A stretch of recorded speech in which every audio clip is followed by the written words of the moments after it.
মাটি খাঁটি, এই মাটিতে বিনিয়োগ নিয়ে আজকে বলতে আসলাম।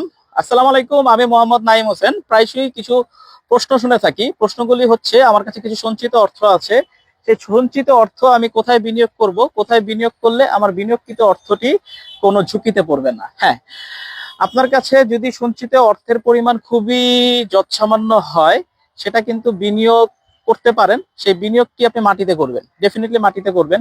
এখন মাটিতে যখন আপনি বিনিয়োগ করবেন, অর্থাৎ আপনি জমিতে যখন বিনিয়োগ করবেন, সেই বিনিয়োগকৃত অর্থ কিন্তু আপনার জমি কেনার ক্ষেত্রে আপনার ফলপ্রসূ হবে না। সেক্ষেত্রে আপনি কৃষি জমিতে আপনি বিনিয়োগ করবেন। কৃষি জমিতে আপনি দেখা গেছে 10%, 5% বা 5 কাঠা, 10 কাঠা, আপনি যেটাই করেন, সেটা করার পরে ওইখানে আপনি ফসল উৎপাদন করবেন। ওই ফসল উৎপাদন করার পরে প্রতি ষান্মাসিক বা বাৎসরিক যে মুনাফাটা আপনি অর্জন করবেন, সেটাই হচ্ছে আপনার রিটার্ন। আর মজার বিষয় হচ্ছে কি, আপনি ইন দা ফার্স্ট টাইম যেই টাকাটা আপনি বিনিয়োগ করলেন, এই টাকাটা যখন আপনি দেখা গেছে বিনিয়োগটা আপনি ক্যান্সেল করে দিবেন, তখন কিন্তু বিনিয়োগের রিটার্ন দ্বিগুণ, তিনগুণ আসবে। আর সবচেয়ে মজার বিষয় হচ্ছে, আপনার মুনাফাটা হবে হালাল, এবং আপনার মুনাফাটা হবে নিশ্চিত, এবং আপনার মুনাফাটা হবে রিস্ক ফ্রি।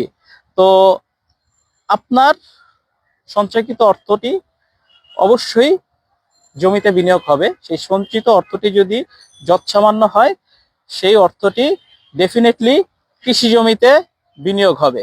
কৃষি জমিতে বিনিয়োগের করার পরে যেই ফসল উৎপাদন হবে, সেই ফসল উৎপাদনটাই হবে আপনার মুনাফা, সেই ফসল উৎপাদনটাই হবে আপনার ভবিষ্যতের সম্ভাবনা। ভালো থাকবেন। আসসালামু আলাইকুম।